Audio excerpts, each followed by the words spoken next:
Hey guys, welcome back. This is your host Phil from underKG.com, and today we're going to take a look on the iPhone XS. Since it's the iPhone XS, it's all the usual. There's a notched display, big one, and the rear looks like this. The colors differ a little from the vanilla 10, but it's almost the same. There's the dual camera with the LED flash in the center with the camera bump that's pretty noticeable. Overall, it's a clean, futuristic design with a solid build, and the weather protection is upgraded from IP67 to IP68, matching its competitors. The thing that you'll see the most out of your phone is undoubtedly the screen. This is a Samsung-built AMOLED panel and it's terrific. The screen brightness, color accuracy, uniformity, outdoor legibility, everything is near perfect, including that True Tone feature utilizing the sensor on top, so reading out the color temperature of the surroundings and matching the screen's color to it. I'm still not a fan of that notch on top, but otherwise, I love the screen. It's also very good with the performance division as well. It's got Apple A12 Bionic chipset, which is even more powerful than A11 Bionic that a lot of Android counterparts are still struggling to match its power. It's very fast at launching the apps, closing that, launching a new one, and switching between them,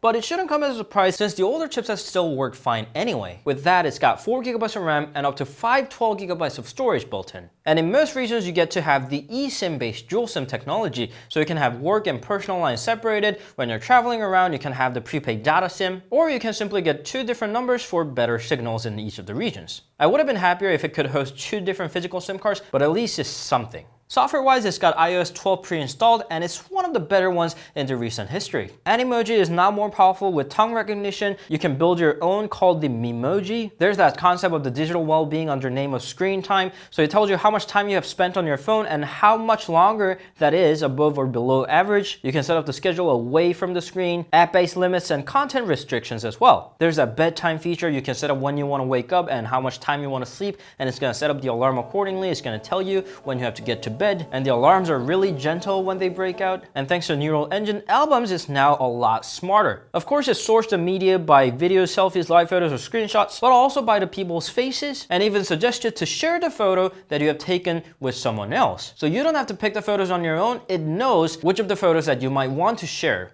And since we're talking about those photos, the cameras, it's got 12 megapixels of cameras, f1.8 and f2.4. They got bigger sensors, and unsurprisingly, they take better photos. This time they got Smart HDR, giving you more highlights and better shadow details. Low lighting photos also have been noticeably enhanced. The iPhones prior to 8, 8 Plus, and 10 haven't been particularly good with the low lighting photos, but this one is different. Especially the portrait mode is really good. It takes beautiful portrait photos with natural bokeh effect, and it works really well with the selfie cam. You can control the bokeh effect level even after the shot is taken. There is an issue where it beautifies you too much, but Apple confirmed the issues to be addressed in the future update. This one also supports video recording at 4K 60 frames per second, and finally there is stereo audio recording. And now the front-facing camera supports full HD 60 frames per second video. Overall, I was very happy with camera performance. One of my few complaints is that the selfie cam angle could have been wider so you can accommodate the goofies better, and that the portrait mode under low lighting conditions could be better. It's still dark and noisy. But that audio department is really good, although you need an adapter. It doesn't have the headphone jack. Apple was courageous enough to get rid of the headphone adapter in the packaging, so you have to purchase that separately now. The wired output through the adapter is really good, if that makes anything any better. And that stereo speaker through the bottom firing one and top firing one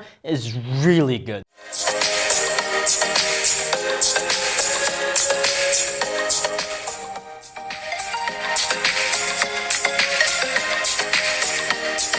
It's one of the best in class. They're loud, detailed, and crisp at the same time. And running all those advanced features, what about the battery, which is slightly smaller in size compared to its predecessor? It's good. It gives me around 7 to 7.5 hours of screen on time, although I expected a little better since Apple claimed that the 7nm chipset is more power efficient than the iPhone X, but it turned out to be around the same. Another thing that's still around the same is the charging speed. Yes, Apple still gives out that 5 watts of teeny tiny charging brick in that $999 phone. And if you charge it with that, it's going to take over 3 hours to fully charging this phone, although the first 1/2 of the capacity is going to fill up relatively quickly. Yes, you can charge it faster if you buy the extra charger and the cable, but it is a pricey extra. Just as always, through the glass bag, it supports fast wireless charging, not really fast 7.5 watts, but it does support that, and that also takes almost 3 hours. So what is the conclusion on the iPhone XS?